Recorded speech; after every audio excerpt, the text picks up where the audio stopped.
In the past decade, 31 states have put to a vote the question of whether or not gay people should be allowed to get married. 31 states have put those minority rights up to a vote. And in all 31 of those states, that minority rights issue has gone down to defeat. In general, when you ask for a majority rules vote on minority rights, you get results like what we've seen on the gay marriage issue. 31 out of 31 times in 31 out of 31 states, voters voted it down. But here's the thing about rights. They're not actually supposed to be voted on. That's why they're called rights. No state shall make or enforce any law which shall abridge the privileges or immunities of citizens of the United States. Nor shall any state deprive any person of life, liberty, or property without due process of law, nor deny to any person within its jurisdiction the equal protection of the laws. No state shall deny to any person within its jurisdiction the equal protection of the laws, even if lots of people in that state want to. It's not up for a vote. Rights are part of the deal if you're an American. That's why the Equal Protection Clause is in the Constitution. In this case, specifically, it's in part of the newly controversial 14th Amendment to the Constitution. Rights are not supposed to be put up for a vote. They're not a popularity contest. They're supposed to be subject to a test of their constitutionality. That's why we have courts, not just to put people on trial, but to try the things the people say they want to be their laws. You try those things against the Constitution, and the Constitution restricts the things that Americans can make laws about, so those laws don't infringe on our constitutionally protected rights. That's sort of the big idea in this country. That's sort of the big idea that is this country. America, come for the religious liberty. Stay for the rock-ribbed constitutional guarantees of all your other rights.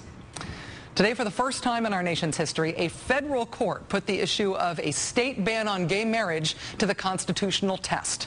The results were blistering.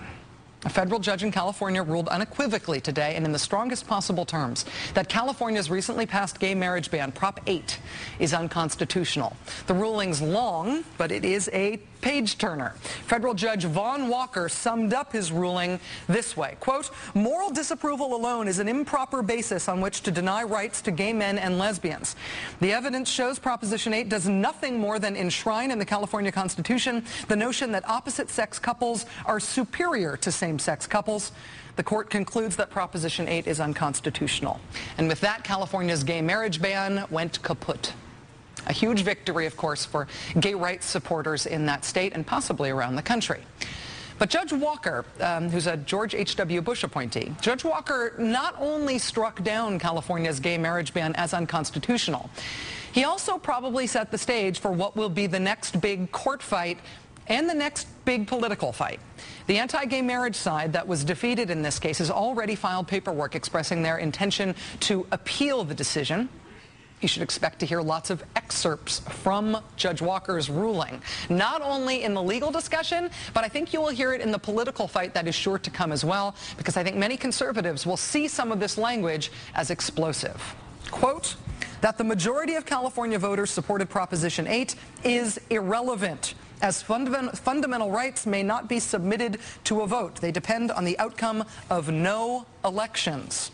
Also, there's this. "The evidence shows that the movement of marriage away from a gendered institution and toward an institution free from state-mandated gender roles reflects an evolution in the understanding of gender, rather than a change in marriage. The evidence did not show any historical purpose for excluding same-sex couples from marriage, as states have never required spouses to have an ability or willingness to procreate in order to marry. Rather, the exclusion exists as an artifact of a time when the genders were seen as having distinct roles in society and in marriage. That time has passed. The right to marry has been historically and remains the right to choose a spouse and with mutual consent join together and form a household. Race and gender restrictions shaped marriage during eras of race and gender inequality, but such restrictions were never part of the historical core of the institution of marriage. Today, gender is not relevant to the state in determining spouses' obligations to each other and to their dependents." Stick that on a bumper sticker. Actually, I will bet you that somewhere in right-wing America, someone already is.